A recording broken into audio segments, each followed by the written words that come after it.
तीन चीजें भगवान से दूर कर देती है। पहले नंबर पर व्यक्ति के भीतर का अहंकार,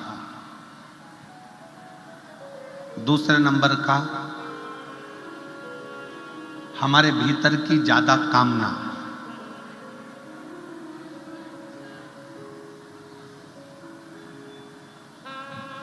और तीसरे नंबर पर लोभ। एक अहंकार, कामना और लोभ, ये तीन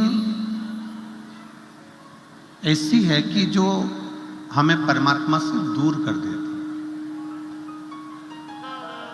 जैसे जैसे भीतर अहंकार आता चले जाता है, अभिमान बढ़ता चले जाता है, अभिमत्ता आती चली जाती है, वैसे वैसे परमात्मा दूर होते चले जाता है।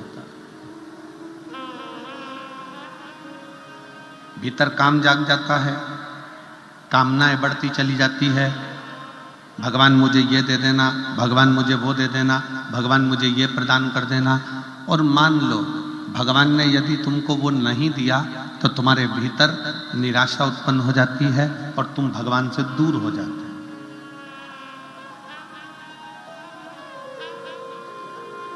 एक भीतर की ज्यादा कामना भी परमात्मा से दूर कर देती है। एक हमारे भीतर का लोभ,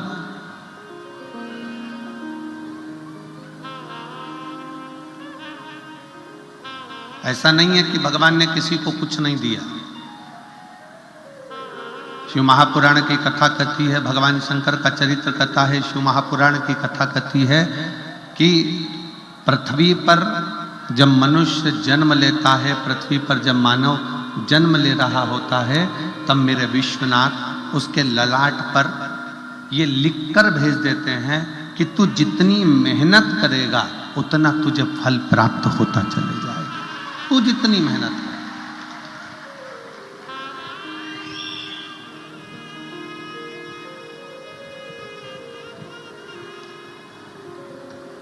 तो जितनी जितनी लगनता से काम करेगा, जितनी जितनी मेहनत से काम करेगा, जितना जितना परिश्रम करता चले जाएगा, उतना उतना तू प्राप्त करता चले जाएगा। पर भगवान शंकर ने एक बात और कही है, साकरी की मेरी जीजियां और मेरे जीजा, बेटियां बेटा इस बात का स्मरण करेंगे कि कभी भी कमाई करो, धन कमाओ, खूब कमाओ, व्यापार करो, खूब करो, पर शिव महापुराण की कथा कहती है कमाई करना तन से करना। काय से करना? जम के बोलो जरा, तन से। कमाई करना तन से करना। इस कमाई को मन तक लेकर मत जाओ। क्यों? कमाई करने बैठे कोई व्यापारी रुपये लेकर भाग गया, कोई धन डूब गया, कोई पैसा चले गया, और तुम मन से अगर कमाई कर रहे थे, पैसा डूबा कि तुम्हें अटैक आया, टेंशन आया, डिप्रेशन में पड़ गए। मन से अगर तुम कमाई कर रहे थे तो तुम कहीं ना कहीं बीमार पड़ जाओ। इसलिए शिव महापुराण की कथा कहती है कमाई करो तन से और भजन करो मन से। कमाई तन से करिए। अगर कमाई करना है तो तन से करो, खूब अच्छे से। इस शरीर के द्वारा जितना कमा सकते हो, इस शरीर के द्वारा जितना ला सकते हो लेकर आओ, जितना कमा सकते हो उतना कमाओ, जितना कर्म करना हो उतना करो। कमाई तन से करो और खूब करो, पर इस कमाई को मन तक लेकर मत जाओ।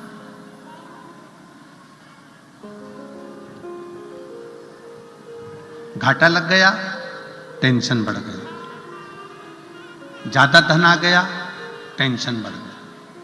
क्यों? क्योंकि तुम उसको मन तक लेकर आए, तुम उसको मन तक लेकर पहुंचे। कई लोगों ने पैसे को, कमाई को मन से लगा रखा है कि मेरा मन मन।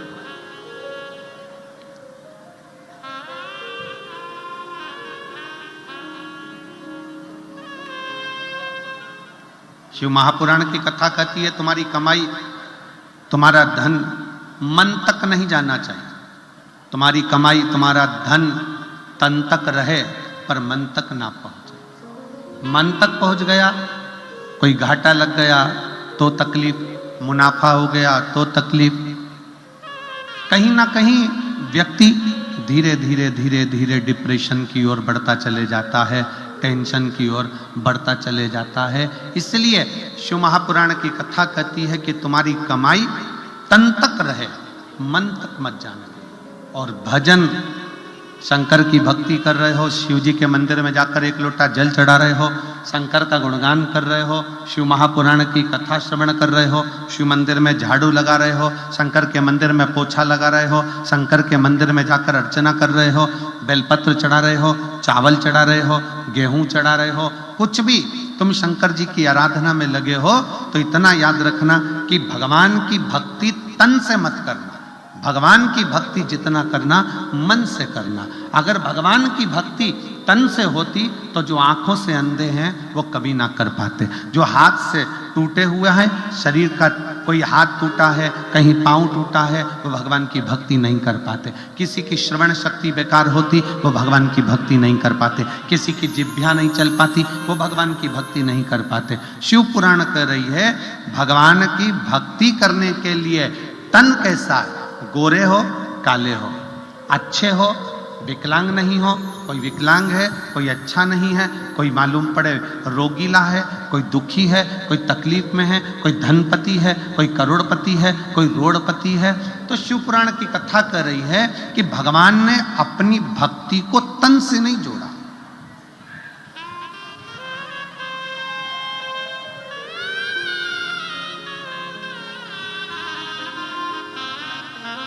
भगवान ने अपनी भक्ति को केवल मन से जोड़ा, केवल मन से। इसलिए शिव महापुराण की कथा कहती है कि मत बुरे कर्म कर बंदे वरना पछताएगा, भगवान की आंखों से तू बच नहीं पाएगा, तू बच नहीं पाएगा। अरे ओ अज्ञानी मत करना रानी, अरे ओ अज्ञानी मत करना रानी। तेरे कर्म का फल भी तू ही पाएगा, जैसा किया तूने तेरे आगे आएगा। तेरे कर्म का फल भी तू ही पाएगा, जैसा किया तूने तेरे आगे आएगा।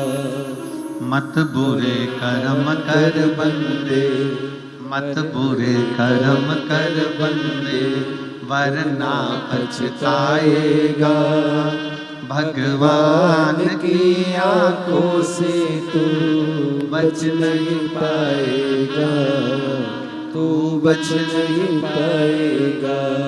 खूब कमाओ, दिल से कमाओ, खूब धन एकत्रित करो दिल से, तुम्हारा मन पड़े उतना उतना इकट्ठा करो। ये शरीर के माध्यम से जितना कर सकते हो करो।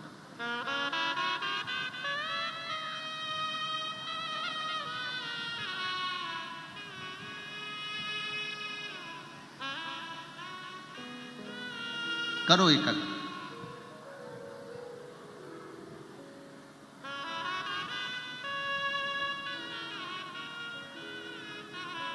कल एक जब हम यहाँ से गए तो नीचे किसी ने एक प्रश्न किया, कहा गुरुजी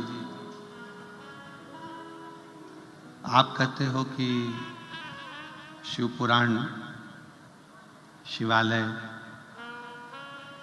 शंकर जी का मंदिर, देवालय,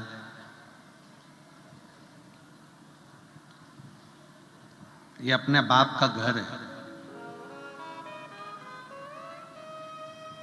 ये अपने पिता का घर है।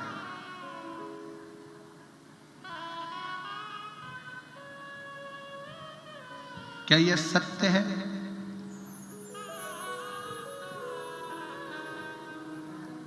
हमने उस बहन के शब्द को सुना और उस बहन से हमने उस समय तो नहीं कहा, हमने केवल इतना कहा कि हाँ ये सत्य है कि शिव पुराण की कथा, कुबेरेश्वर धाम या शंकर का मंदिर या शिवालय, ये हमारे पिता का घर है, पिता का घर।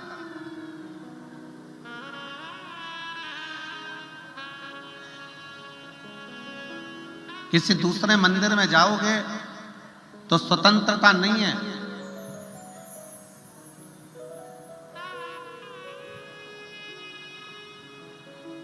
राम जी के मंदिर जाओ, दर्शन करिए, पूजन करिए, भोग लगाइए, दीप जलाइए, पर राम जी महाराज का स्पर्श जानकी जी का स्पर्श नहीं कर सकते। बिहारी जी के मंदिर जाओ, ठाकुर जी के मंदिर जाओ, कृष्ण जी के मंदिर जाओ, दूर से दर्शन कर लीजिए, भोग लगाइए, आरती करिए, पूजन करिए, पर स्पर्श नहीं कर सकते।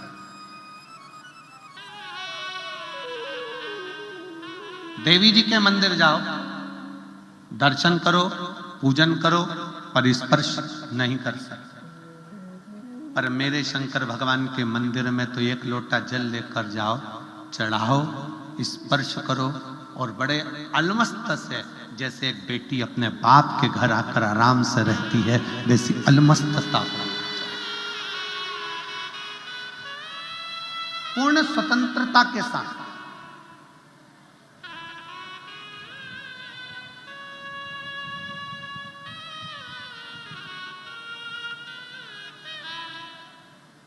शिव जी के मंदिर में, शंकर जी के मंदिर में, उघड़दानी के मंदिर में, त्रिकालदर्शी के मंदिर में, कैलाशी के मंदिर में, अविनाशी के मंदिर में, शिव जी के मंदिर में जाओ, पूर्ण स्वतंत्रता है, पूर्ण स्वतंत्रता। आप शिव जी के मंदिर में जाकर एक लोटा जल चढ़ाइए, आप शिव जी के मंदिर में जाकर झाड़ू लगाइए, पोछा लगाइए, शंकर के भगवान के ऊपर बेलपत्र चढ़ा दीजिए, अक्षत चढ़ा दीजिए, शिव भक्ति को। स्वतंत्रता, स्वतंत्रता।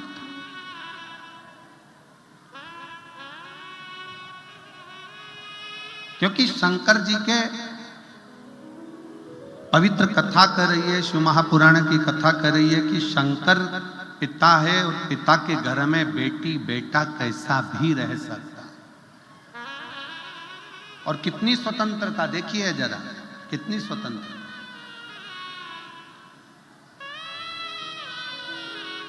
शिव जी के मंदिर की कितनी स्वतंत्रता है, भगवान देवादिदेव महादेव के कितनी स्वतंत्रता है। किसी भी देवता का आप भजन कर रहे हैं, किसी देवता का मंत्र जाप कर रहे हैं, किसी देवता का स्मरण कर रहे हैं, तो मंत्र में थोड़ी सी भी गलती हो गई तो देवता स्वीकार नहीं करते। पर शिव महापुराण की कथा कहती है, शंकर जी की पूजन में, शंकर जी की आराधना में, शंकर जी के मंत्र जाप में अगर थोड़ी बहुत गलती हो भी गई तो शंकर अपना गण समझकर उसको स्वीकार कर लेते हैं कि ये मेरा गण है।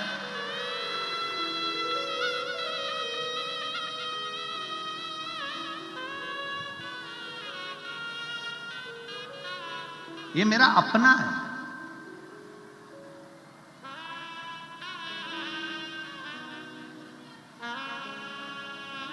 शिव जी के कितने गण, भृंगी, श्रृंगी, नंदी, बहुत सारे गण ऐसे हैं शंकर जी के किसी के नेत्र नहीं है, किसी का नेत्र है, किसी का हाथ नहीं है, किसी का हाथ है, किसी का पांव नहीं है, किसी का पांव है,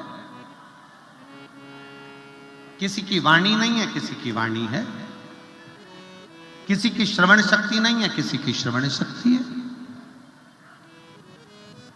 अब जरा विचार करिएगा कि शिव जी के जितने गण हैं, शंकर भगवान के जितने गण हैं, क्या वो स्तुति करना जानते होंगे?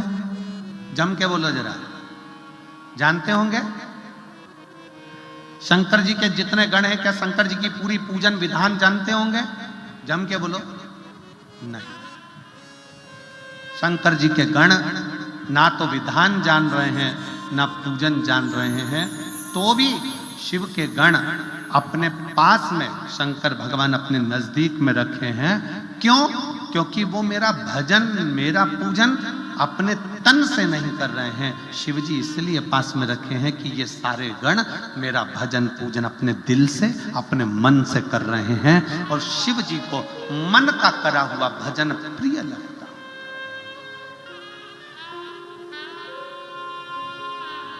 शिव जी को मन से करा हुआ भजन प्रिय लगता है।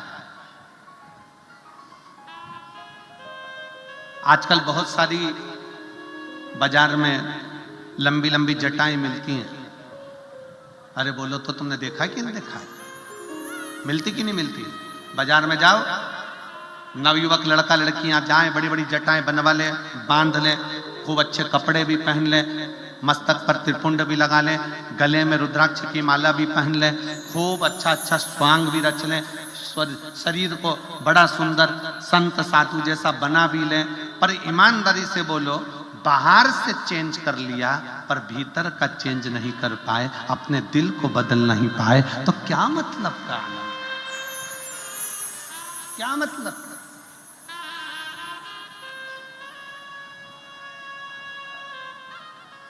थोड़ा चेंज करना।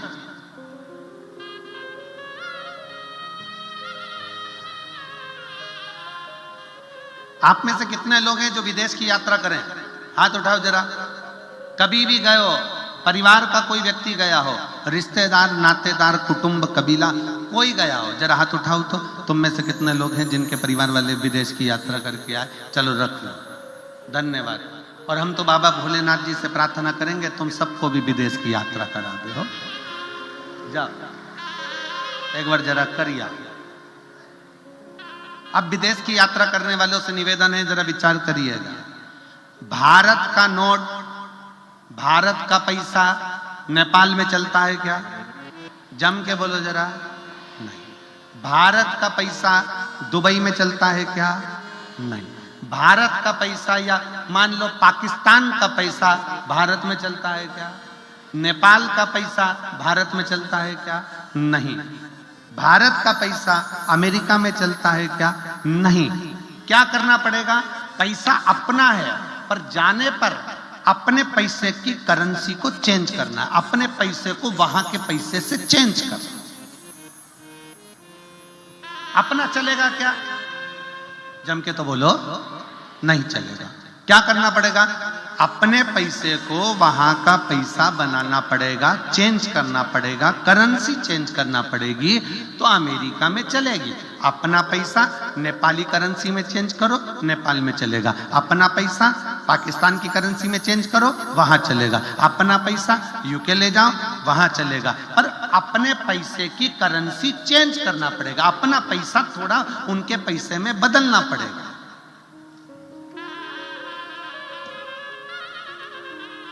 अपना पैसा, भारत का पैसा भारत में चलता है, नेपाल का नेपाल में चलता है, अमेरिका का अमेरिका में चलता है, यूके का यूके में चलता है, सब दूर पैसा चलता है। बस अपने देश में आओगे तो करेंसी चेंज करना पड़ेगी। उसी तरह परमात्मा के पास जाओगे तो भी करेंसी चेंज करना पड़ेगी। पैसा डायरेक्ट नहीं ले जा सकते। अच्छा कर्म कर दो और चेंज कर कर अच्छे कर्म के रूप में लेकर चले जाओ, करेंसी चेंज।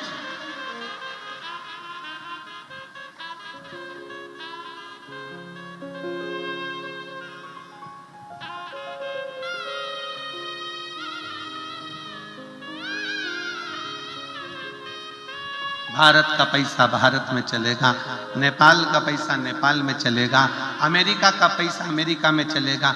करेंसी चेंज करना पड़ेगी। उसी तरह परमात्मा के दरवाजे पर भी पैसा चलता है, पर इतना याद रखना कि मृत्यु लोक में जो पैसा चलता है वो परमात्मा के यहाँ नहीं चलता।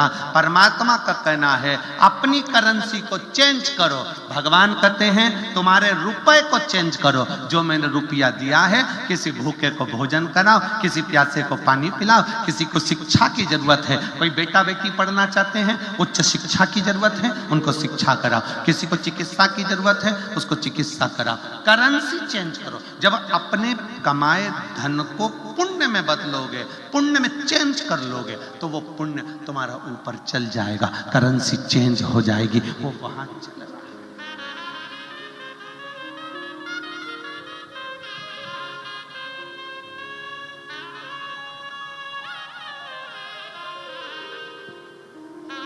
उसी तरह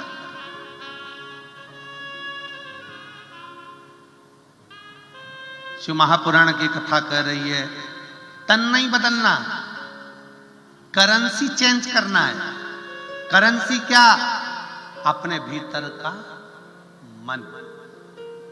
परमात्मा को पाने के लिए तन बदलने की जरूरत नहीं, परमात्मा को पाने के लिए मन बदल लो। थोड़ा सा मन को जटा बढ़ा ली, त्रिपुंड लगा लिया, रुद्राक्ष की माला पहन ली, बहुत अच्छे अच्छे कपड़े पहन लिए, नए नए तरह के कपड़े धारण कर लिए, खूब सिंहासन भी बनवा लिया, खूब राजसी ठाठ भी कर लिया, मालूम पड़े वो सुख किस काम का, जब दिल ही चेंज नहीं कर पाया। किसी एक देवी देवता का नाम बता दो जो कपड़ा देखकर वर दे दिया। किसी एक देवता का नाम बता दो जिसने तुम्हारे कपड़े देखे और तुम्हें वर प्रदान कर दिया। मीराबाई के कपड़े नहीं देखे, कर्माबाई के कपड़े नहीं देखे, नामदेव जी के कपड़े नहीं देखे, संत तुकाराम जी के कपड़े नहीं देखे, जीजाबाई के कपड़े नहीं देखे, मुक्ताबाई के कपड़े नहीं देखे, भगवान ने पौंडलिक के कपड़े नहीं देखे। भगवान कपड़ा देखकर कभी वर नहीं देता, भगवान कलेजा देखकर अपना वर प्रदान कर देता है कि इसको क्या दे।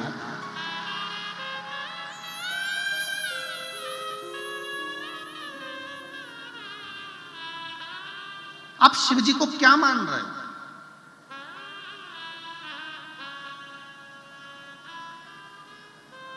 ए मेरी जीजियों, कुबेरेश्वर बाबा की धरा पर सीहोर में कभी भी आना ना, तो घर वालों को यह कहकर आना कि मैं अपने मायके जा रहा हूं, मैं कुबेरेश्वर धाम नहीं जा रहा।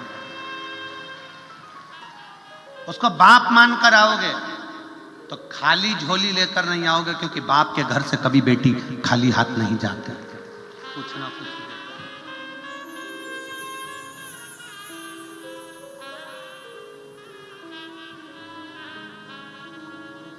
उसको पिता मान। क्या करेगा पिता मान? कई लोग कहते हैं कि हम एक बड़ी सुंदर कथा है बनेश्वर महादेव।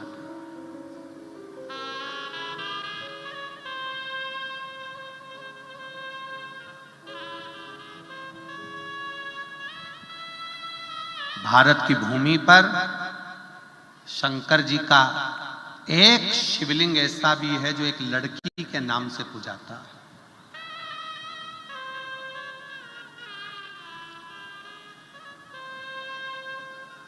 अब कौन समझाए दुनिया के लोगों को जो आज के समय में शिव महापुराण का विरोध करते हैं और कहते हैं कि स्त्री शिव जी का शिवलिंग हाथ नहीं लगा सकती, स्त्री शंकर भगवान को जल नहीं चढ़ा सकती, स्त्री शंकर जी पे चढ़ा हुआ जल नहीं पी सकती, स्त्री शिव जी के शिवलिंग को स्पर्श ना करे। कई ऐसे ऐसे विद्वान बैठे हुए हैं जो अपनी सोच से परे बात करते हैं कि शंकर भगवान का स्पर्श स्त्री नहीं कर सकती। उनको कौन समझाए कि सौराष्ट्र की पवित्र भूमि में सोमनाथ की उस पवित्र धरा पर एक शंकर का शिवलिंग है जिसको कहते हैं बेनेश्वर महादेव। क्या नाम है उसका?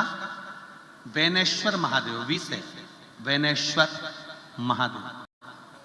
जम के बोलो यार एक बार, बेनेश्वर महादेव। वी से है वी, वैन वाला वी, बेनेश्वर महादेव। शिव जी का एक शंकर का शिवलिंग भारत की भूमि पर ऐसा भी है जो एक लड़की के नाम से पूजाता है, वो वैनेश्वर महादेव।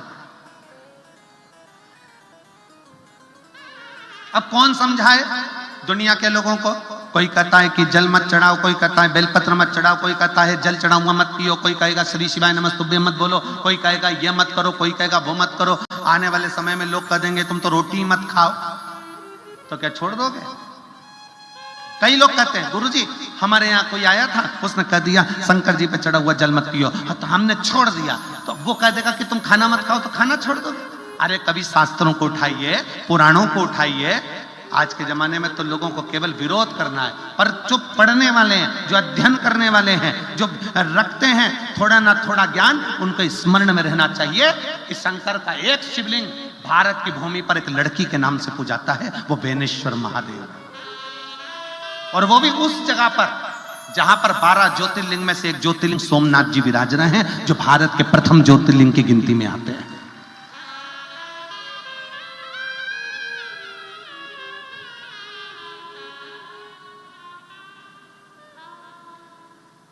प्रथम ज्योतिर्लिंग की गिनती में आते हैं वैनेश्वर महादेव। एक बार सब प्रेम से बोलेंगे, बोल वैनेश्वर महादेव की हार हार। आवाज नहीं आई।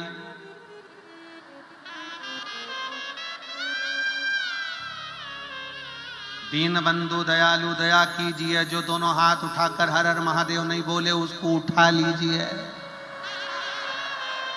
हार हार महादेव। अब कितने अच्छे बोले, मतलब ये पक्का है कि तुम जाना नहीं चाहते, अभी जाके करोगे भी का।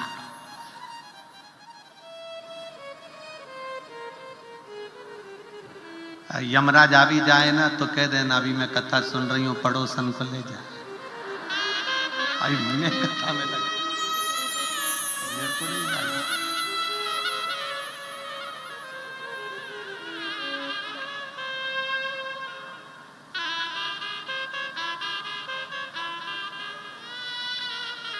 कभी कभी वो एक गीत स्मरण में आता है कि हमारे ससुर जी का आया, ये बुढ़े डोकरे के साथ नहीं जाऊंगा।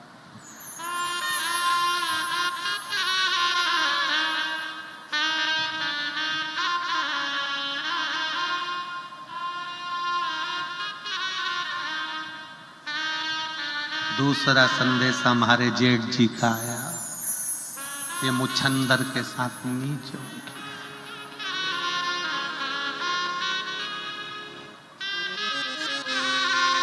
कहे कोई पहला संदेशा यमराज का आया, नहीं जाऊं इस कालिए के साथ नहीं जाऊं। दूसरा संदेशा चित्रगुप्त महाराज का आया, नहीं जाऊं। और फिर आखिरी संदेशा हमारा पिया जी का आया,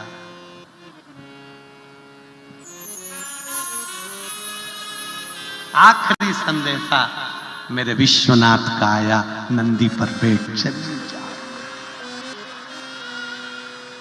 कब? जब तक पिया का संदेशा नहीं आए, जब तक शंकर का संदेशा नहीं आए, तुम इतने शंकर के पक्के भक्त बन जाओ।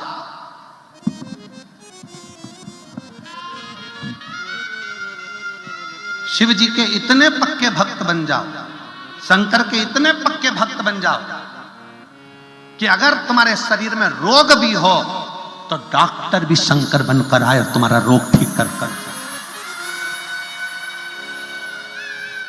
समय लगेगा थोड़ा, 6 महीने लग सकते हैं, 8 महीने लग सकते हैं, 1 साल लग सकता है, 2 साल लग जाएगा।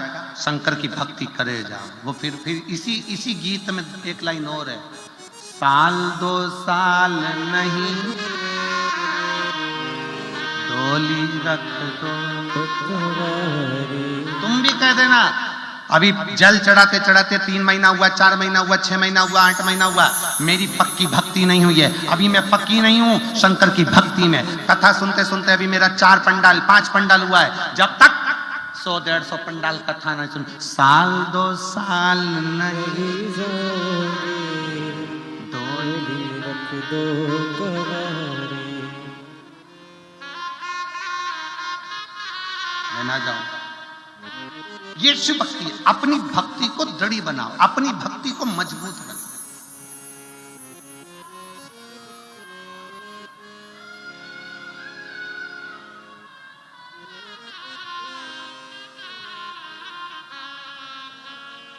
और जब अपनी भक्ति को मजबूत बनाओगे, अपनी भक्ति को जब दृढ़ बनाओगे तो शिव मिलेगा।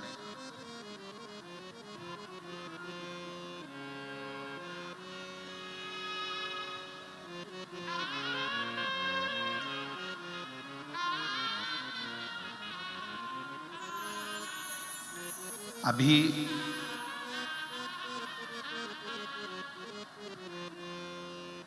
एक वीडियो हम दिखाना नहीं चाहते हैं, दिखाएंगे तो उससे क्या होता है कि लोगों को मन में असंतोष आता है। एक गांव में सारे गांव की माताएं शंकर जी के मंदिर में जब जल चढ़ाने जाने लगी, खूब जल चढ़ाने लगी, खूब, तो वहां पर मंदिर का एक सेवादार उसको गुस्सा आने लगा कि जो भी आता है जल चढ़ाता है चले जाता है, जल चढ़ाता है चले जाता है, जल चढ़ाता है चले जाता है। उसको गुस्सा है। उसने शंकर भगवान का जो शिवलिंग रखा था, वो शिवलिंग की पूरी जगह को उसने कांच की पेटी में जड़ दिया, कांच की पेटी में, और लगा दिया ताला।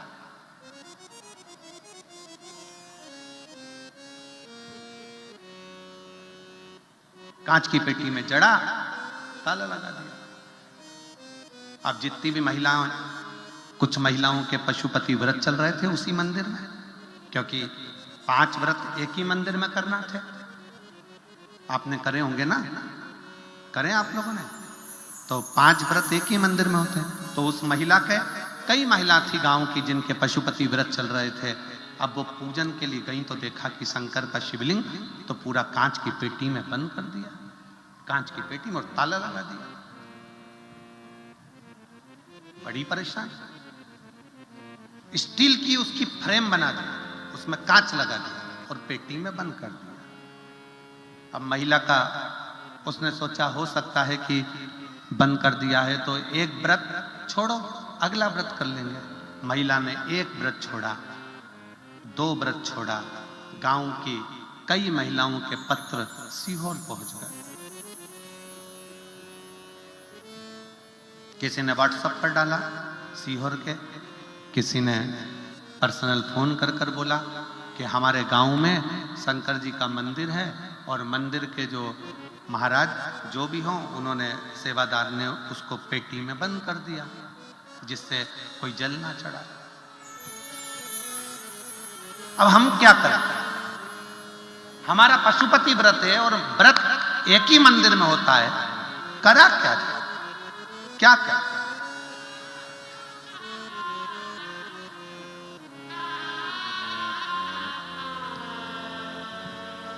आश्रम से फोन आया कुबेरेश्वर धाम से कि गुरुजी ऐसी ऐसी बात है, अब क्या करा जाए?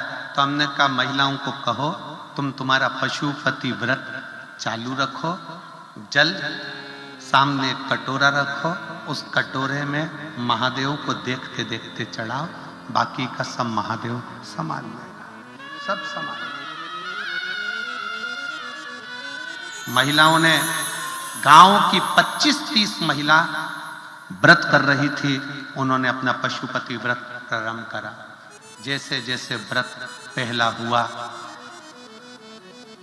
जिसने कांच में बंद करा था उसके शरीर को शिथिलता हो गई, रोगग्रस्त था। दूसरा आया, और ज्यादा तकलीफ हो गई। पत्नी पशुपतिनाथ का व्रत करने वाली स्त्रियों के पास में जाकर बैठ गई, हाथ जोड़कर बोला मेरे को समझ में नहीं आ रहा, मेरा पति की तबीयत इतनी ज्यादा खराब हो गई कि उसका शरीर काम करना बंद कर दिया, हाथ पूरा मुड़ गया, पांव से चल नहीं पा रहा, मंदिर तक नहीं आ पा रहा, क्या करें? उसने कहा तुम्हारे पति ने कुछ गलती कर दी क्या? मेरे पति ने ये पेटी शंकर जी के शिवलिंग को पैक मेरे पति ने करवाया, क्योंकि कई लोग जल चढ़ाने सुबह दोपहर आते रहते हैं तो वो परेशान हो गया, तो उसने पेटी में ताला लगा दिया। अब क्या करें हम? तो उन माताओं ने फिर फोन करा आश्रम में कि ऐसा ऐसा हो गया है। फिर आश्रम में सूचना करी कि उससे कहो कि वो पेटी हटाए। उसकी पत्नी भी पशुपतिनाथ का व्रत करे और बाबा को अपनी गलती की क्षमा मांगे। आज वापिस वो महाराज चलने भी लगा और हाथ पर काम करने भी लगा। शिव है जो जानता नहीं है कि शंकर होता क्या है, जो पहचानता नहीं कि शिव तत्व क्या होता है। दुनिया के लोगों को लगता है कि ये शिव महापुराण की कथा है, पर सत्य में जितने श्रोता अगर कथा को सुनने के लिए बैठे हैं और अगर वो दिल से सुन रहे हैं तो ये शिव महापुराण की कथा नहीं है। तुम्हारा पिता देवाधिदेव महादेव तुम्हारी झोली भरने के लिए साकरी तक आया है।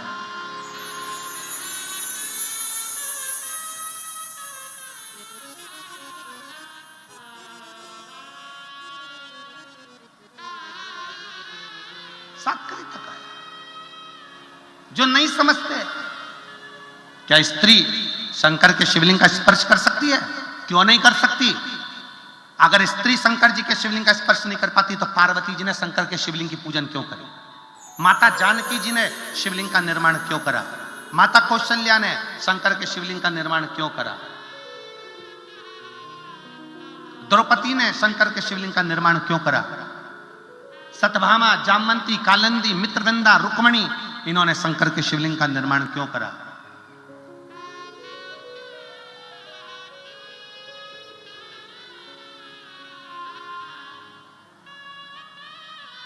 जो नहीं जानता वो शंकर की पूजन का भी, शंकर पर चढ़ने वाले एक लोटे जल का भी, शंकर के मंत्र स्मरण का भी विरोध करता रहता।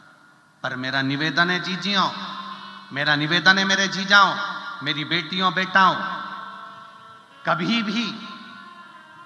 भी याद रखना, सत्य थक जाएगा पर सत्य हारेगा नहीं। सत्य हारता नहीं है, सत्य सत्य रहता है। तुम कहीं पर भी कथा सुनने के लिए जाओ, किसी भी पंडाल में कथा श्रवण करने के लिए जाओ, तुम्हारे मुख से निकलना चाहिए श्री शिवाय नमस्तुभ्यम। और कोई तुमसे कहे कि यह कहां से पढ़ा, कहां पर मिला, कह देना शिव महापुराण की विद्येश्वर संहिता में लिखा। पढ़ो, सुनो, धारण।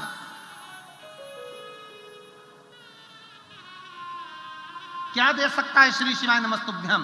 तो उनको ये पत्र है, ये पत्र में वर्णन किया।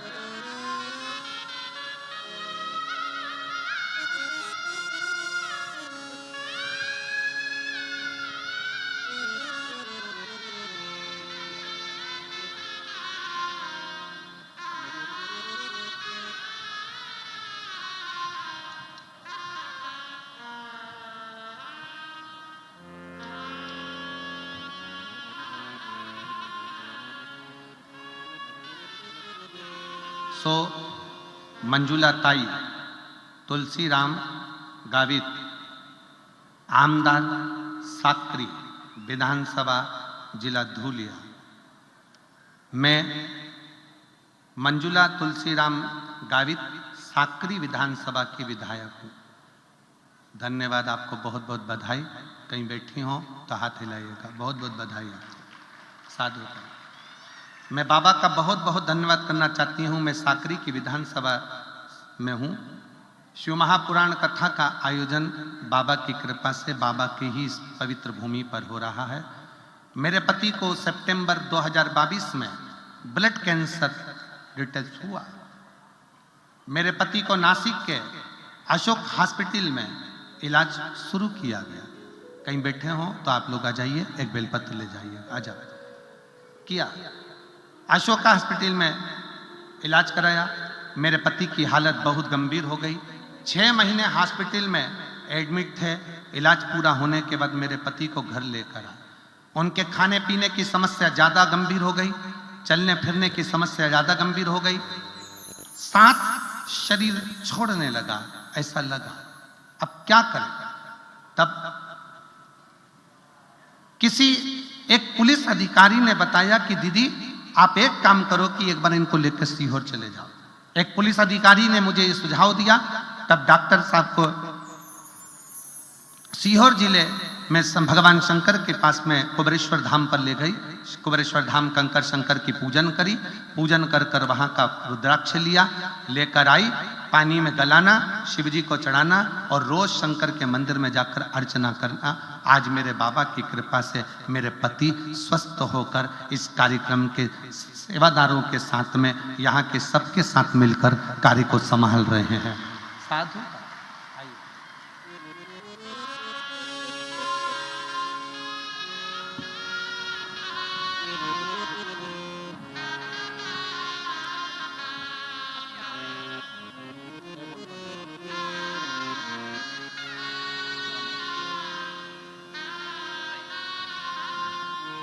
एक बार जोरदार ताली बजाएं साधु।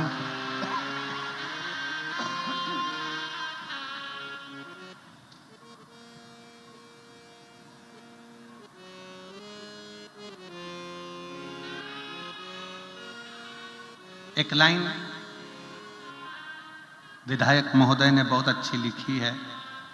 गुरुजी, शिव के प्रति विश्वास अगर पक्का है तो शिव अपने भक्त को हारने नहीं देता है। अपने भक्त को हारने नहीं देता। मैं साधुवाद देता हूं सो मंजुला ताई, तुलसीराम गावित जी को, आमदार जी को बहुत बहुत साधुवाद। शिव तत्व किसको कहता है? शिव की भक्ति किसको कहता है? एक बहन ने और पत्र लिखा है, अच्छा पत्र है।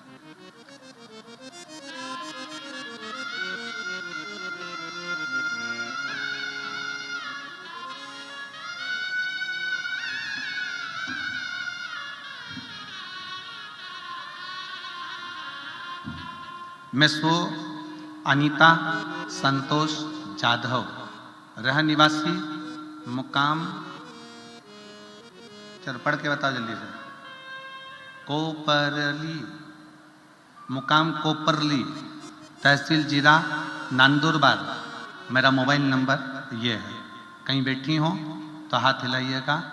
सो अनीता संतोष जाधव, रह निवासी मुकाम कोपरली, तहसील जिला नंदुरबार, मोबाइल नंबर। कहीं बैठे हो हाथ हिलाइएगा। हाँ आ जाइए, आ जाओ। एक बेलपत्र। मैं कथा का क्या वर्णन करूं?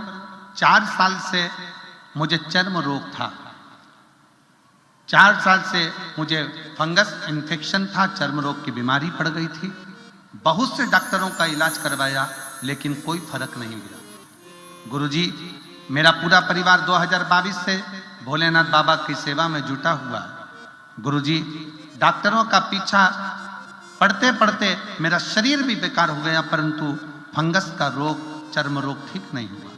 नांदगांव की 7 दिन की कथा पंडाल में बैठकर सुनी। किसी के मुख से सुना था कि पंडाल में बैठकर कथा सुनो।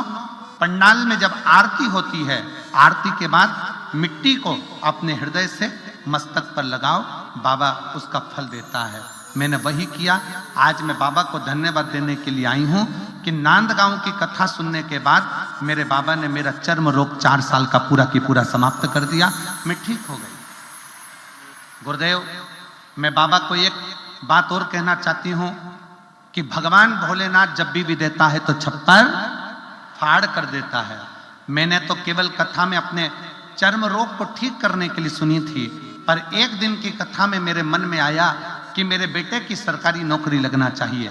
मैंने कथा के पंडाल में बैठकर बाबा से उसके लिए भी प्रार्थना करी और बाबा को मैं धन्यवाद देती हूं। आज मेरा बेटा शासकीय स्कूल में शिक्षक के पद पर पदस्थ हो गया है। मैं बाबा को यहाँ प्रणाम करने के लिए आई हूं, बाबा को नमन करने के लिए।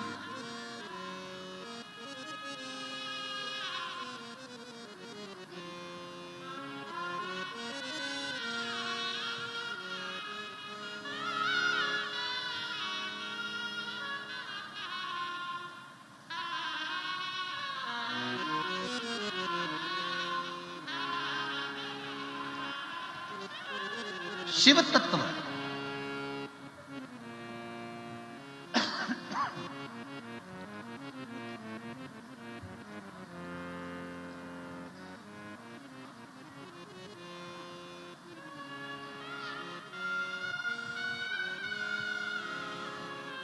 भगवान ओघड़दानी, मेरे शंभु, मेरे त्रिकालदर्शी, मेरे कैलाशी, मेरे अविनाशी पर किया गया भरोसा कम ना रहे।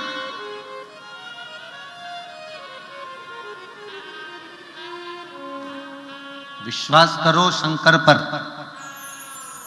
भरोसा करो मेरे देवाधिदेव महादेव पर, और इतना भरोसा करना कि वो अंत तक टूटे ना, अंत तक टूटे।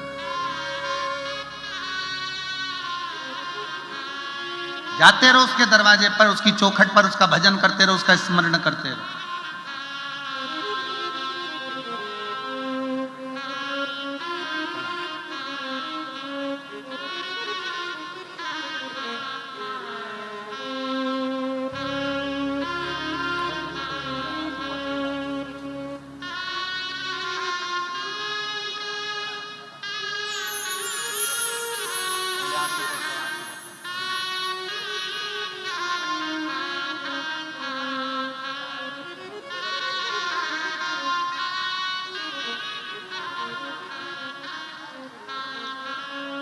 दीदी कह रही हैं कि मेरा रोग ज्यादा था पर बाबा ने मुझे ठीक कर दिया। बेटे की सरकारी शिक्षक पद पर नौकरी लगा दी। मेरे बाबा इतना भंडार भर देते हैं ये समझ में नहीं आया। एक बार दोनों हाथ उठाकर हर हर हृदय चित्त मन वृत्ति शिव में।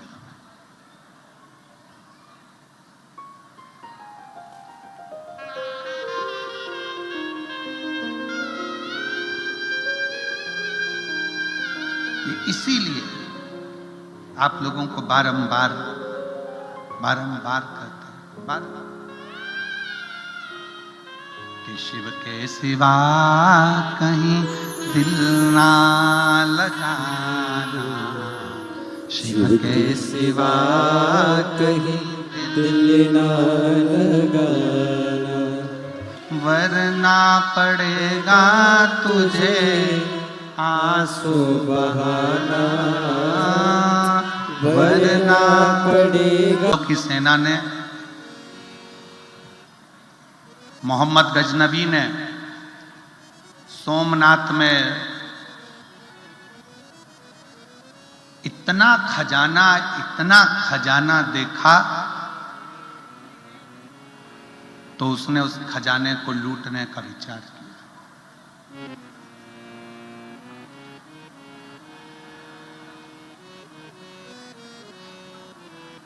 वहां का एक राजपूत राजा था, बड़ा प्रबल, और मोहम्मद गजनबी ने जब अपने सैनिकों को भेजा कि जाओ जाकर तैयारी करो सोमनाथ को लूटने की।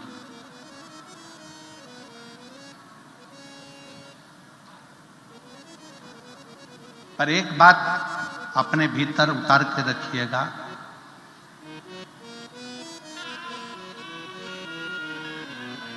लूटने वालों ने भले लूट लिया हो पर आज वापिस मेरा सोमनाथ महादेव ऐसे ही सोने और हीरे से भरा पड़ा हुआ है। फिर वापिस वैसा थी वैसे।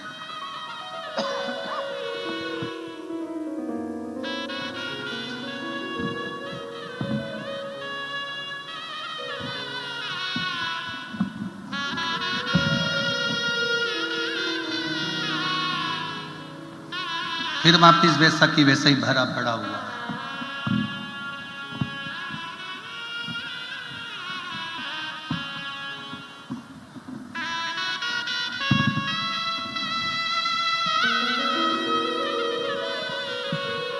जहां शिव है, जहां शंकर है, वहां वैभव की कभी कमी नहीं। कभी आपने अंदाजा लगाया कि जगत गुरु शंकराचार्य जी ने 4 पीठ का निर्माण करा और चारों पीठों पर शंकर भगवान को स्थापित करा। सोमनाथ, केदारनाथ, रामेश्वरम।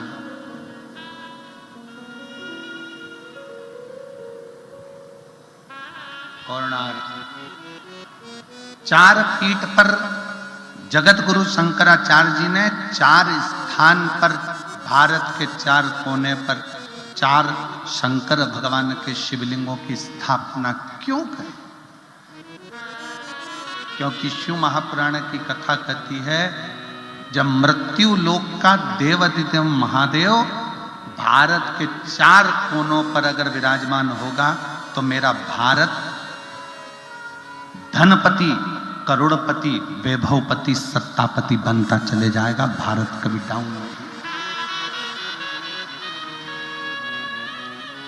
और मेरी जीजियों से निवेदन है, मेरी बहनों से, मेरी बेटियों से, मेरी माताओं से, मेरे भाइयों से निवेदन है, एक बात अपने अंदर उतार कर रखना।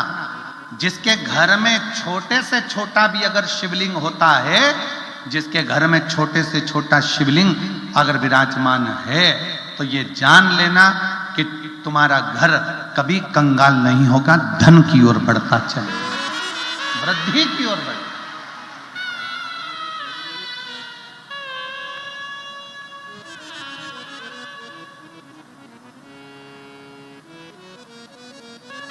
वैभव की ओर बढ़ता है।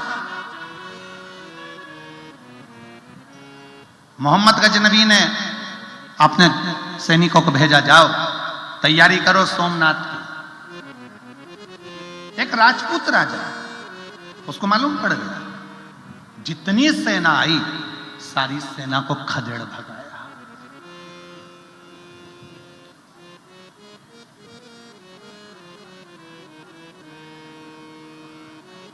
एक राजपूत राजा ने पूरी मोहम्मद गजनवी की सेना को खदेड़ दिया था, अकेले राजा। राजपूत कोई साधारण नहीं होते। एक अकेला राजपूत भी 1,000 सैनिकों पर भारी पड़ गया था। एक अकेला सैनिक भागकर वापिस गजनबी के पास पहुंचे और कहा कि महाराज, वहां तो वो राजा का दबाना, उस राजपूत राजा को दबाना बहुत भारी पड़ रहा है। गजनबी, मोहम्मद गजनबी ने यह विचार करा कि वो राजा दबेगा कैसे।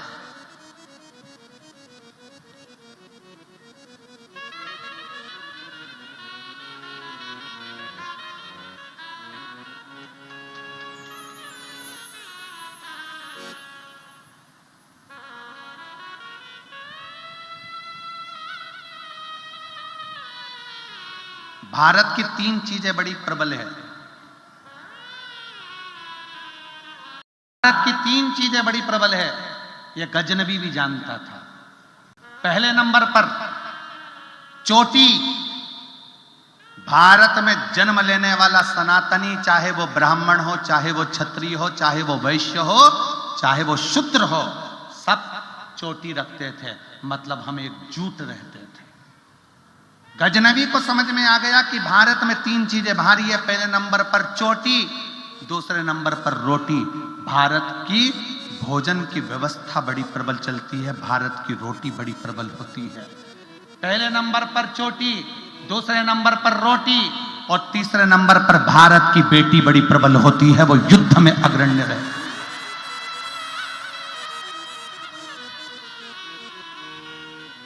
वो युद्ध में अग्रण्य रहती है। गजनबी ने खबर पहुंचाई सैनिकों के द्वारा, भारत की भूमि से चोटी, रोटी और बेटी तीनों को समाप्त करने का प्रयास करो, इन तीनों को अपना बनाने का प्रयास करो।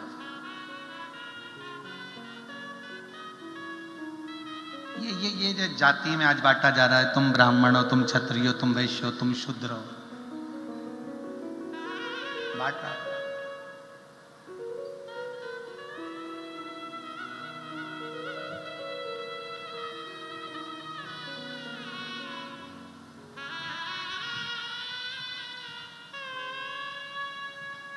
पहले के जमाने में ब्राह्मण भी चोटी रखता था, क्षत्रिय भी चोटी रखता था, वैश्य भी चोटी रखता था, शूद्र भी रखता था।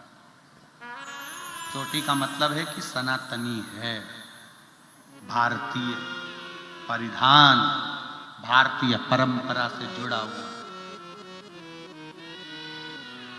मोहम्मद गजनवी ने सूचना कर दी, पता करो जो राजपूत राजा युद्ध कर कर मेरे सैनिकों को मार रहा है उसको दबाया कैसे जा सकता है।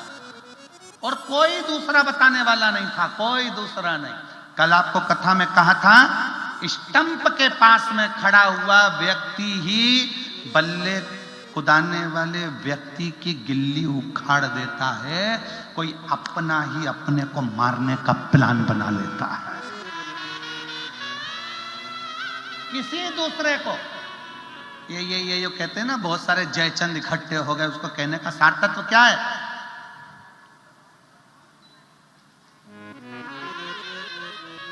कोई अपने को चोट पहुंचाने का प्रयास करता। मोहम्मद गजनवी ने सूचना करी, पता करो राजा किससे दबेगा, राजा को दबाने के लिए किसको लाया जाए। सूचना मिली, दूत गए, सैनिक गए और सोमनाथ की धरा पर रहने लगे, रूप बदल कर, वेश बदल कर।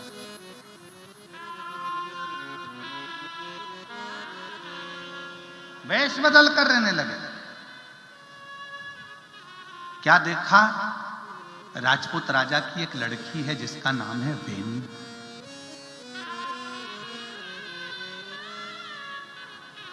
सोमनाथ की पवित्र भूमि पर, प्रभास पाटन में, सोमनाथ की यह पवित्र भूमि पर एक लड़की है राजपूत राजा की, उसका नाम बेनी है। बेनी शंकर की इतनी बड़ी भगत है, इतनी बड़ी भगत है कि शिव के बिना एक क्षण नहीं रहे।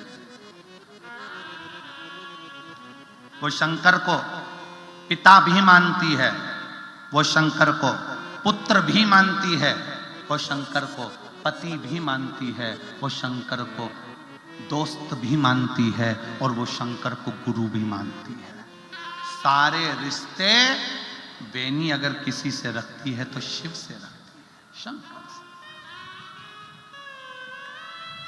साकरी की इन बहनों में, साकरी की इन बेटियों में, साकरी के इन जीजाओं में, साकरियों के इस भाइयों में, कुछ भाई, कुछ बेटे, कुछ बेटियां ऐसी भी बैठी हुई हैं जिन्होंने कथा सुन सुनकर शंकर को अपना सब कुछ मान लिया, जैसे बेनी ने मान लिया। शिव को सब कुछ मान लिया।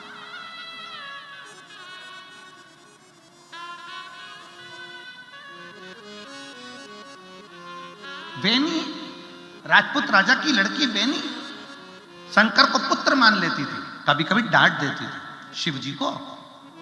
शंकर के शिवलिंग के ऊपर जल चढ़ाने जाती, फूल रखती, नीचे गिर जाता तो डांट देती, क्या है, मैंने फूल रखा है ना आपके ऊपर, रखे रहने दो, बार बार नहीं गिराना। फूल गिरता नहीं। कभी कभी बेनी शंकर को पिता मान लेती, गले लग लेती शिवलिंग। कभी कभी बेनी अपना गाल रखकर शंकर के जलाधारी पर लेट जाती, शिव को पास आकर।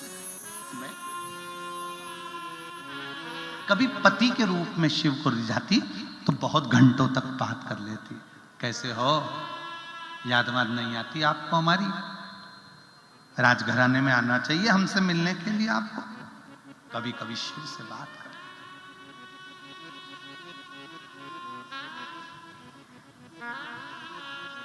खबर पहुंची मोहम्मद गजनवी के पास, राजा की एक लड़की है, राजपूत राजा की, जिसका नाम बेनी है, बहुत सुंदर है, पर मुझे लगता है थोड़ी सी पागल है। क्यों?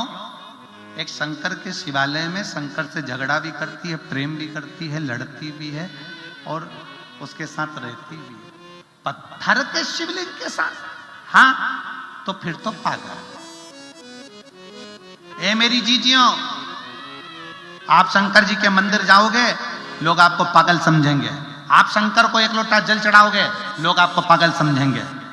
आप शिव जी के मंदिर में झाड़ू लगाओगे, लोग आपको पागल समझेंगे। आप शंकर के मंदिर में पोछा लगाओगे, लोग आपको पागल समझेंगे। और शिव पुराण की कथा कहती है, दुनिया पागल समझे, समझने दो, उसकी दृष्टि में तुम श्रेष्ठ हो, बस उसकी दृष्टि में रहने दो।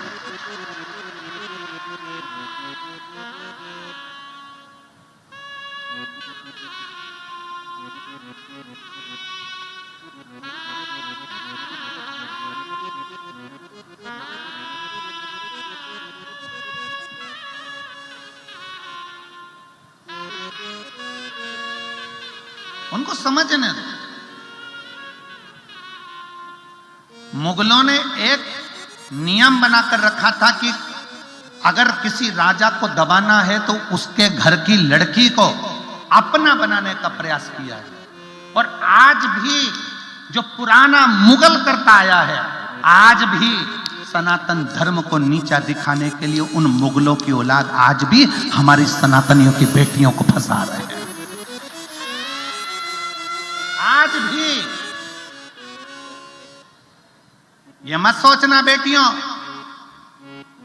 कि ये दूसरे धर्म के लोग तुमको चाहते हैं, प्रेम करते हैं। नहीं, राजपूत राजा की बेटी को भी इसीलिए पकड़ लिया जाता था, उससे प्रेम दर्शाया जाता था, उससे प्रेम किया जाता था कि लड़की हमारे अधीन हो जाएगी तो इसके बाप के राज्य को भी हम दबा देंगे। इसीलिए पुराने समय में भारत की रोटी, भारत की चोटी और भारत की बेटी गौरव होती थी। गौरव। मेरी जितनी बेटियां बैठी है, जितने आस्था चैनल पर मेरी बेटियां कथा सुन रही हैं, सनातन धर्म की इस पवित्र प्रांगण में बैठकर शंकर की कथा में जितनी बेटियां कथा सुन रही हैं, उन बेटियों से निवेदन करूंगा, इनके झांसे में मत आ जाना। ये केवल तुम्हारे को नीचा दिखाने के लिए, तुम्हारा शोषण करने के लिए और तुम्हारे सनातन धर्म से तुमको तोड़ने के लिए खूब दिखावा करेंगे। बॉडी से, शादी से, गाड़ी से, घोड़े से, चाउमीन, गोलगप्पा, जरा सा मोबाइल का बैलेंस भरवा भरवा के तुम्हारी जिंदगी नाश कर देंगे। इनसे बचने का प्रयास करना, इनसे बचने का प्रयास करो।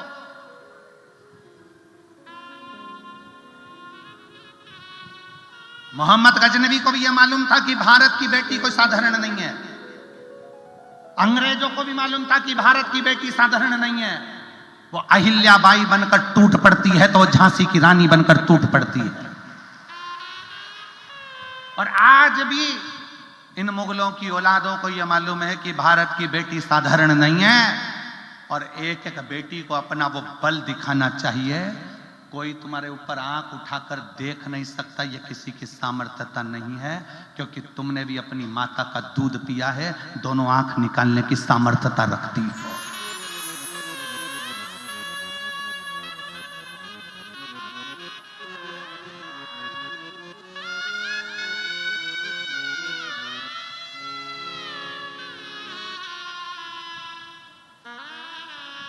तुम्हारे कंधे पर रुपट्टा है कि नहीं है उससे मतलब नहीं, पर तुम्हारे नेत्रों में तलवार और कटार और ज्वाला होना चाहिए। तुम्हारे नयनों में कटार, ज्वाला, तलवार होना चाहिए। तुम्हारी जिह्वा पर वो कटार होना चाहिए कि किसी की सामर्थ्यता हो जाए जो हमारी ओर देखे। कौन देखे? कितना सुंदर सुंदर कहा है जीजाबाई ने छत्रपति शिवाजी महाराज को, छत्रपति शिवाजी को जीजाबाई ने कितना सुंदर सुंदर कहा,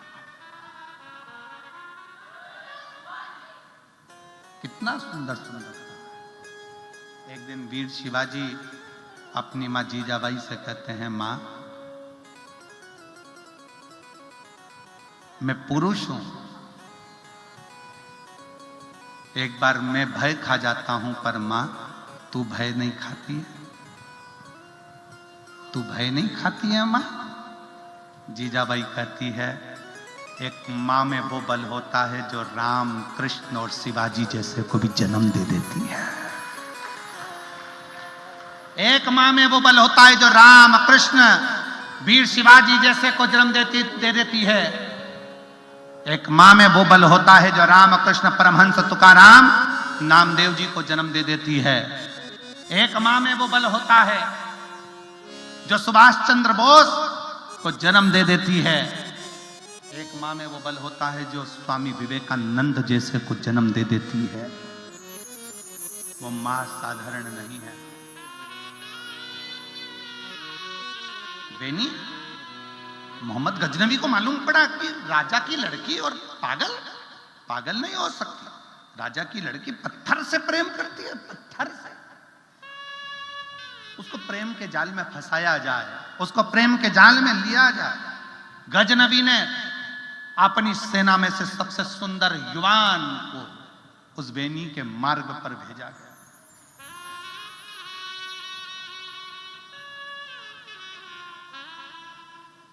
जाओ सोमनाथ तो एक बार बेनेश्वर महादेव का दर्शन जरूर कर आना, जो एक लड़की के नाम पर शंकर स्थापित है। एक लड़की के नाम पर। केवल ऐसे ही मत जाना कि सोमनाथ गए और दर्शन कर आ गए सोमनाथ जी का। जाओ दर्शन करो, ज्ञान लो कि ये भूमि कैसी है, शंकर के शिवलिंग का क्या प्रताप है।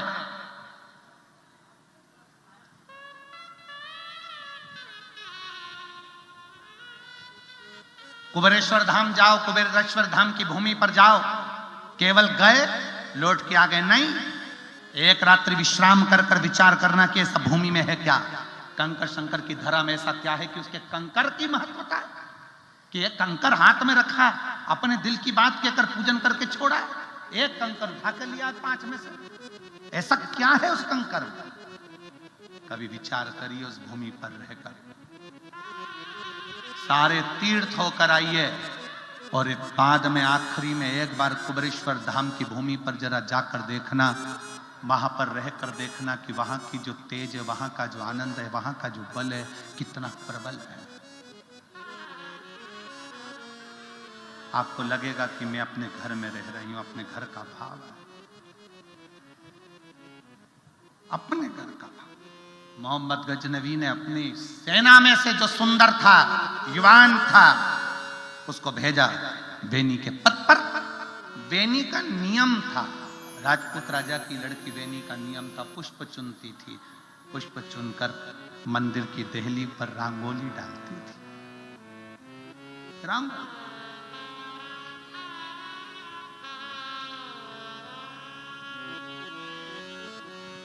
जैसे ये हम आते हैं व्यासपीठ पर, तो यहां से लेकर वहां तक कोई बहन, कोई भाई फूलों की रंगोली डाल देता।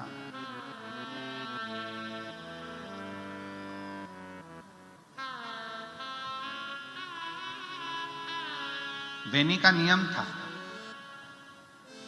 शंकर भगवान के मंदिर के मार्ग पर पुष्प की रंगोली डाल देते। पुष्प की रंगोली। उसकी सहेलियां, उसकी सखियां साथ में सेवा करती थी, पुष्प की पंखड़ियां बिखेरती थी, देती डाल। मोहम्मद गजनवी के द्वारा भेजा गया एक युवान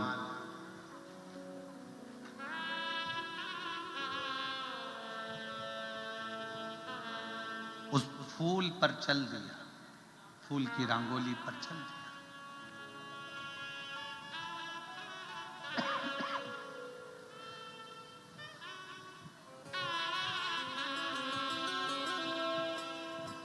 जैसी फूल की रंगोली पर उस मोहम्मद ने, गजनवी के उस युवान ने पांव रखा, एक सखी ने देख लिया और देखकर बेनी से कहा, बेनी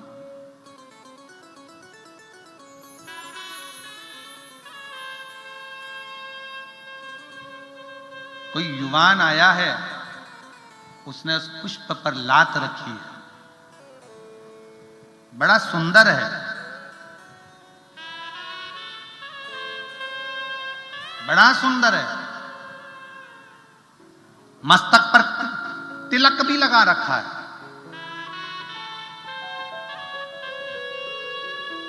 एक सनातनी की बेटी को अपना बनाने के लिए कितनी कितनी चाल चली जाती है, जरा समझने का प्रयास करिएगा। तिलक भी लगाया, चोटी भी बढ़ाई, शरीर के वस्त्र भी धारण करे वैसे ही।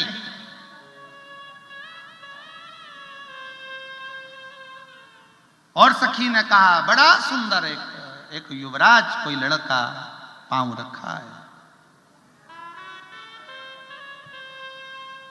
बेनी ने देखा नहीं, मंदिर में चली गई।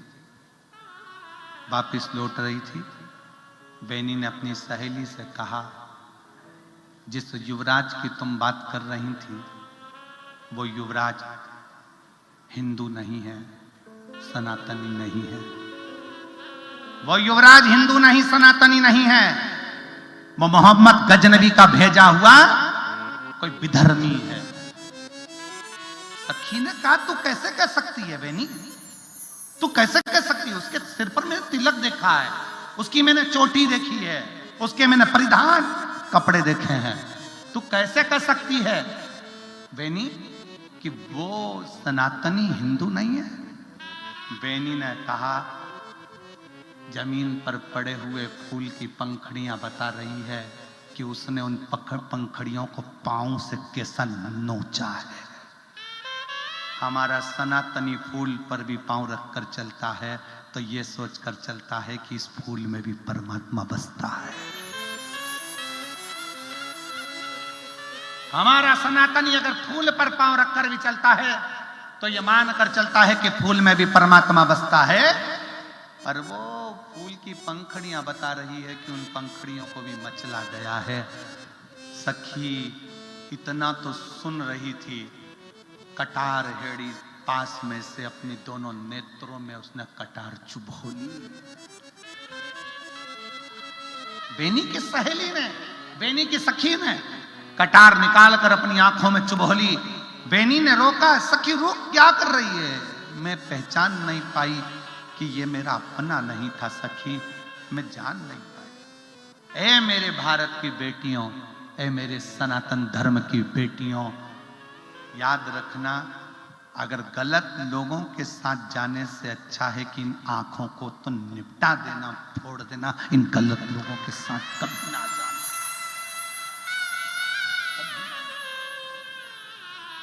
इसको पहचानो।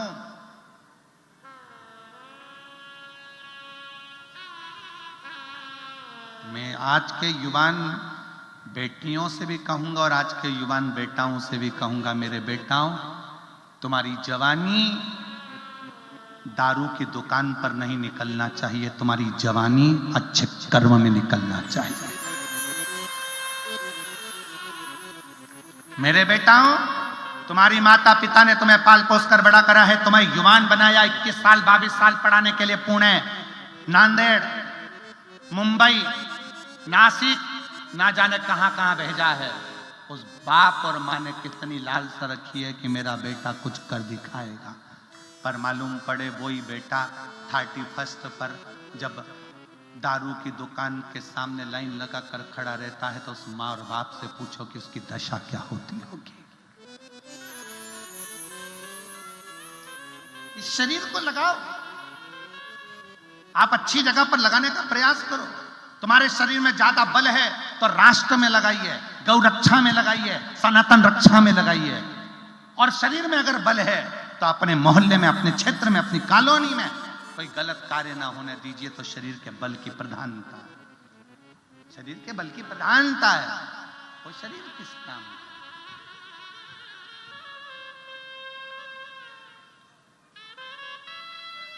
क्या करा था छत्रपति वीर शिवाजी ने? जीजाबाई ने जब कहा कि इस किले को मुझे चाहिए, वीर शिवाजी ने कहा मां, सामने वाले किले पर सेना ज्यादा है और हमारे पास सैनिक कम है। जीजाबाई कहती है तू युवान, छत्रपति शिवाजी, वीर शिवाजी, तुम युवान और कहते हो कि वहां सेना ज्यादा है, वहां सेना ज्यादा है। जीजाबाई कहती है छत्रपति शिवाजी से, सैनिक से नहीं, दिल के जिगरे से किला जीता जाता है। सैनिक से नहीं, दिल के जिगरे से किला जीता जाता है। तू जा रहा है कि मैं जाऊं? जीजाबाई के शब्द सुने और वीर शिवाजी ने सूचना कर दी, नगर में जितने युवान साथ चलना चाहते हैं आगे बढ़ जाएं। कहते हैं युवान जब कदम बढ़ाकर आगे आए, आज भी महाराष्ट्र की भूमि पर वीर शिवाजी के ये जवान आज भी दिखते हैं जो कदम बढ़ाकर आगे बढ़ते नजर आते।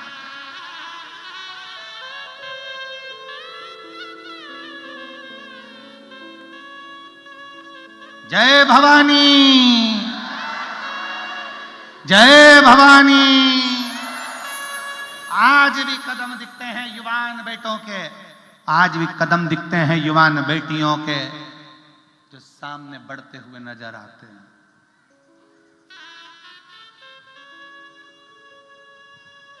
ये बेनी की सहेली ने आंख में कटार को गोप लिया कि मैं पहचान क्यों नहीं कर पाई कि ये छल कर रहा था। एक फूल की पंखड़ियों ने बता दिया कि पांव किसका रखा। सूचना पहुंच गई मोहम्मद गजनवी के पास। वो लड़की पागल नहीं है, वो बेनी पागल नहीं है, सुंदर, चतुर, विद्वान है। और जितना उसका बाप, उसका पिता राजपूत राजा जितना विद्वान है, उससे 4 गुना ज्यादा विद्वान उसकी बेटी बेनी है। मोहम्मद गजनवी ने खबर करवा दी उस बेनी को, अपना बनाने का प्रयास करो, उसको उठा ला, उठा ला उसको।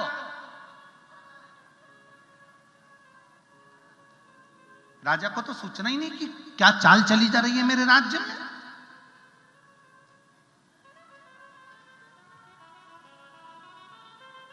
कितनी बड़ी चाल चली जा रही है मेरे राज्य में, सूचना नहीं है।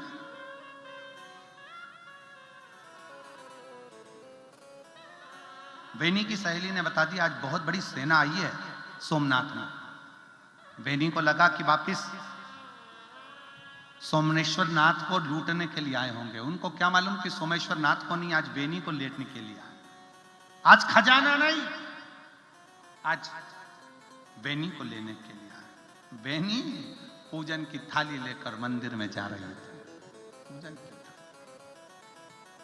शिव महापुराण की कथा कहती है, एक पानी का लोटा लेकर जब हम अपने घर से निकलते हैं शंकर के मंदिर के लिए, कहते हैं एक पानी का लोटा लेकर जब मंदिर के लिए निकलते हैं, 1000 सिंह के बराबर ताकत उस जल चढ़ाने वाले स्त्री और पुरुष के अंदर आ जाती है।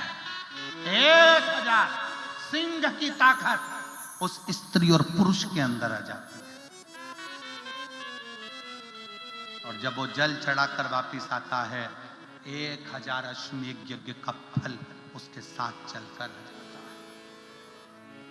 लोग कोई हमसे पूछे, जो बड़े बड़े कई लोग कह देते हैं जल मत चढ़ाओ, पानी मत पियो, शिव जी पे बेलपत्र मत चढ़ाओ, ये मत करो, वो हमसे पूछे एक बार आकर सामने बैठकर कि शंकर पर चढ़े हुए जल का क्या फल है, शंकर पर चढ़ी हुई बेलपत्र का क्या फल है, शंकर का करा गया गुणगान का क्या फल है, वो हमसे पूछे।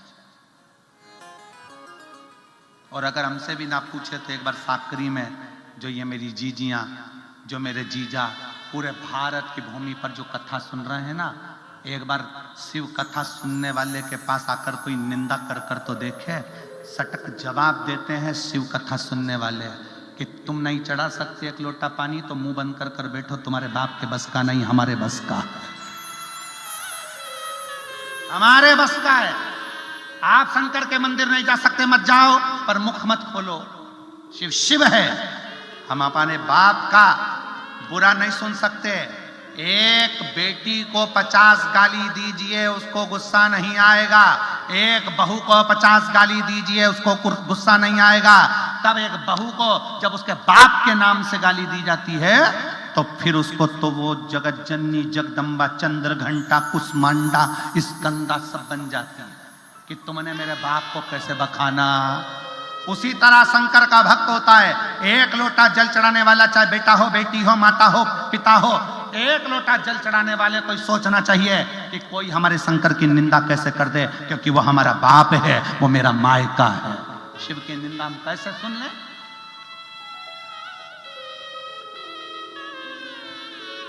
कैसे सुन ले शिव की निंदा?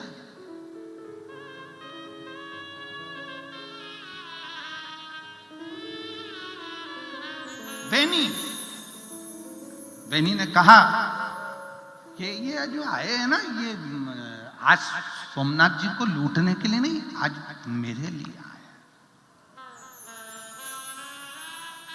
मेरे लिए आए।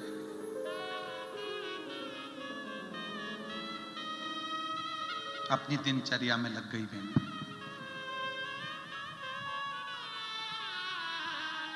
बेनी अपनी दिनचर्या में लग गई।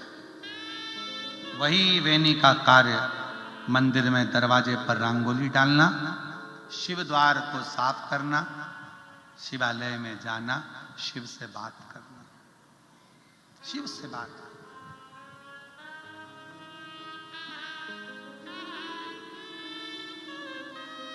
और मेरे भोले तेरा सहारा है, मेरे भोले तेरा सहारा है, मेरी नैया का तू किनारा है, मेरी नैया का तू किनारा है। मेरे बाबा तुझे पुकारा है, मेरे बाबा तुझे पुकारा है, मेरी नैया का तू किनारा है, मेरी नैया का तू किनारा है। वे नहीं समझ गई, आज ये सोमनाथ जी को लूटने नहीं, आज एक बेटी को लूटने के लिए आए।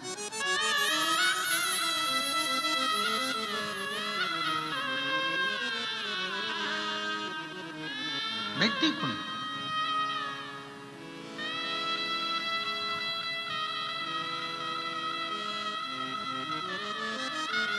पूरे मंदिर को, शंकर के शिवालय में जहां पर बेनी पूजन करने गई थी, पूरे शिवालय को सैनिकों ने घेर लिया। पूरे शिवालय,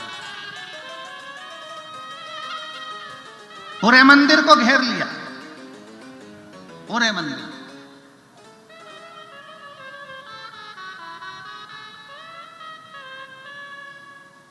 धीरे धीरे करते मंदिर के अंदर प्रवेश करने लगे।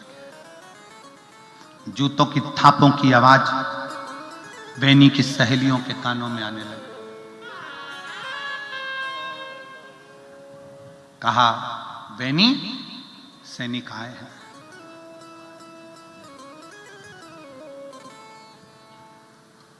मोहम्मद गजनवी के सैनिक तुझे लेने के लिए आए हैं।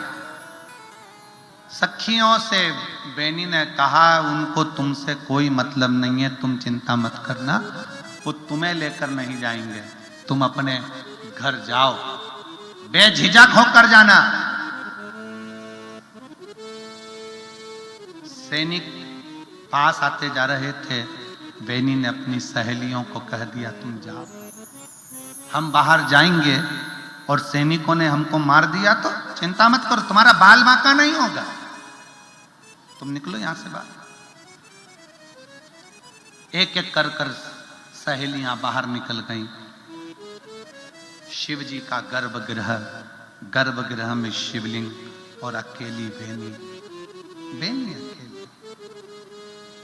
रोज अलग अलग तरीके से भगवान का स्नान कराती। बेनी ने आज भी शंकर के मंदिर में झाड़ू पोछा करा और शिव जी का श्रृंगार कर कर गले लगकर बैठ गई। गले लगकर भाऊ, पिताजी, बाबुल,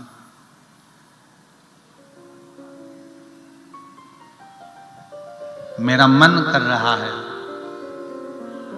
आज मैं अपने बाप के हृदय में जाके बैठ जाऊं।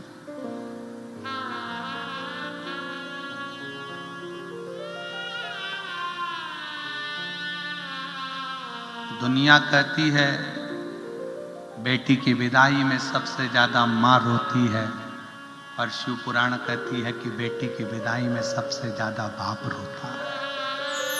बाप सबसे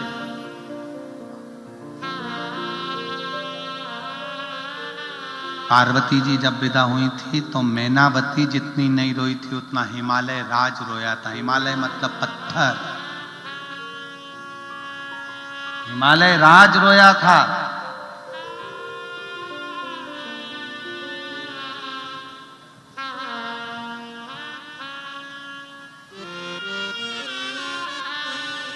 एक बात कहें, सब भुलाया जा सकता है पर जिंदगी में एक बेटी अपने बाप को कभी नहीं भुला पाती, कभी नहीं, कभी नहीं।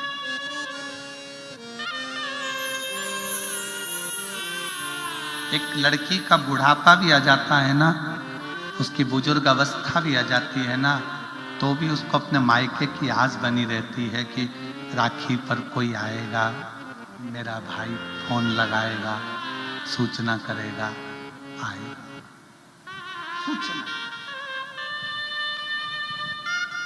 और मेरी जीजियों निवेदन है मेरे जीजाओं से, जीजियों से, जब तक माँ और बाप जिंदा है ना तभी तक मायका है।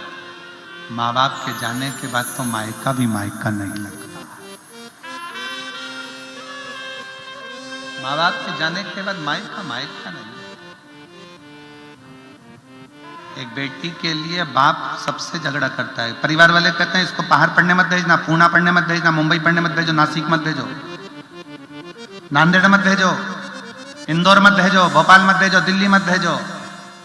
पर एक बाप होता है जो कहता है लाडो जाएगी ना तू पढ़ने?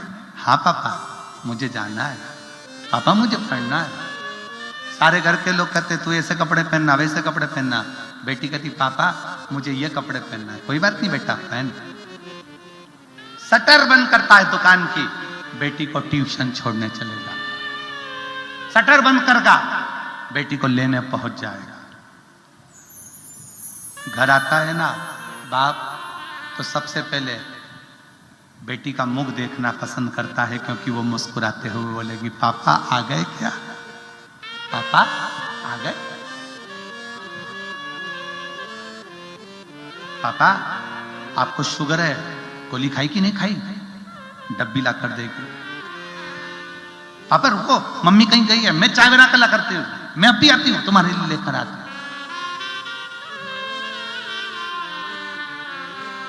बेटी का प्राण है पिता और पिता का प्राण है बेटी। पिता का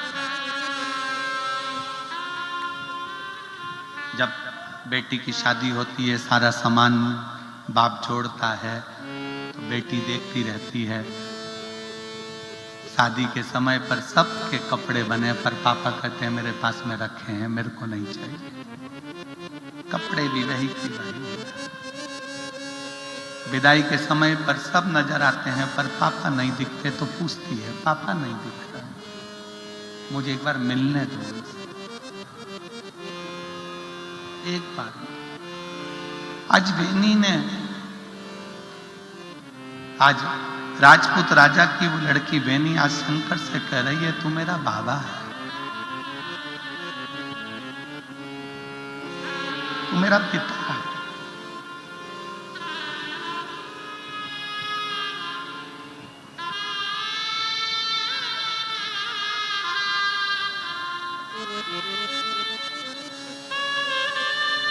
क्या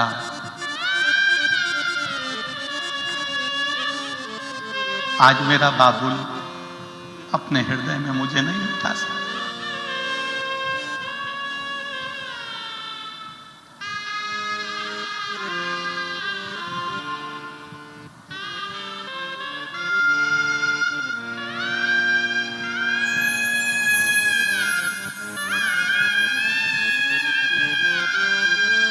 मैंने तुझे अपना पिता माना बाबा,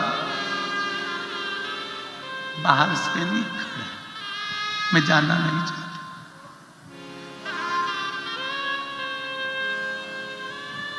क्या मैं तुम्हारे इस शिवलिंग में समाहित हो सकती हूं? मैं आपके इस शिवलिंग में समा सकता हूं? शिवलिंग में से कोई गर्जना नहीं, कोई आवाज नहीं, कोई शब्द नहीं।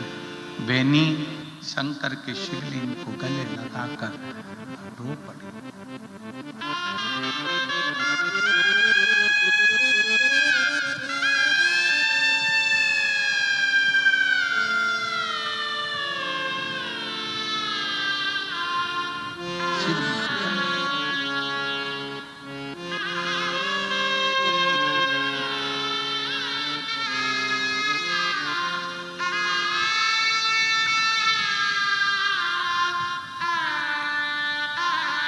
पिता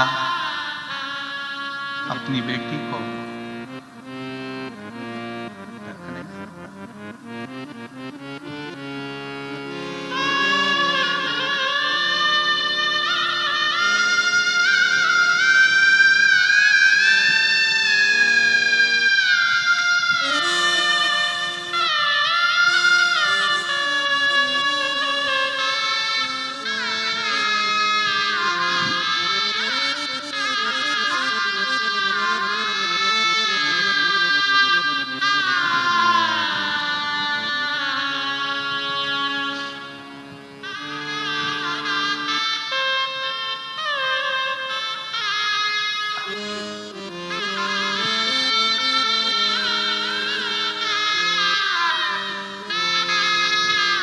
बेटी क्या बोझ है बाप के लिए?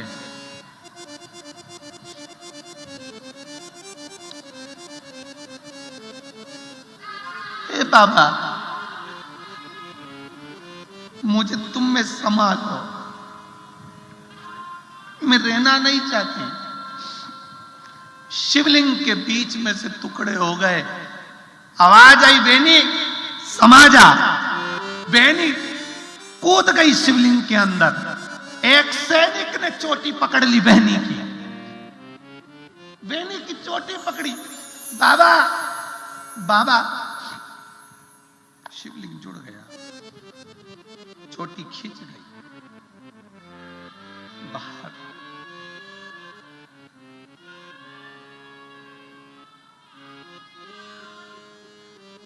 शिवलिंग फिर बंद। सैनिक पाषाण की शिवलिंग को हिलाने लगा बेनी को निकालने के लिए। बेनी निकलती कहां? मोहम्मद गजनवी के पास कटी हुई चोटी का टुकड़ा पहुंचाया गया।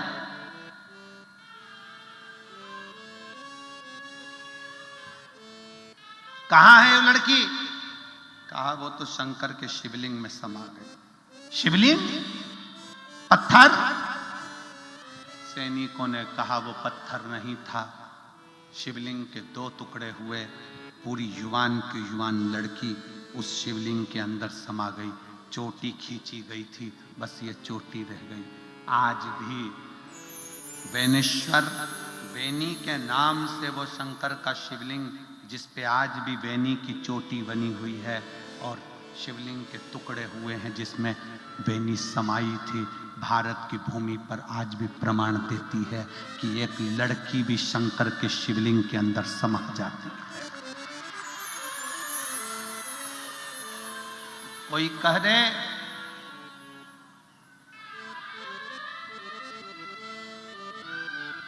मूर्खों से क्या माथा भिड़ाना। जो कहते हैं कि स्त्री शंकर का शिवलिंग का स्पर्श नहीं करती, वो उसको दिखाओ बेनेश्वर महादेव, जिसमें स्त्री ही समाहित हो गई, एक लड़की ही समाहित हो गई। मूर्खों से क्या माथा भिड़ाओगे, किसको कहोगे। कहने वाले कह देते हैं शंकर की कथा को समझना, शंकर को पहचानने के लिए कजन कितने जन्म लग जाएंगे तब पहचानोगे।